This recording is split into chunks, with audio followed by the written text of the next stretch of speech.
all of them. I think it's a cry for help.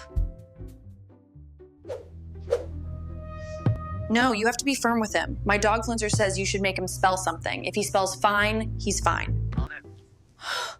Oh, honey, just give him a little bacon grease. Cleared out your father's missing watch in '03. He'll be fine.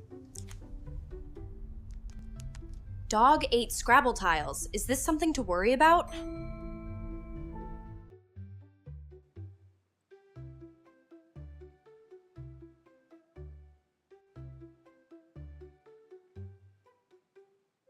Hi, Alex. Pearl is exactly right. Just keep an eye on him, make sure he's eating and drinking normally.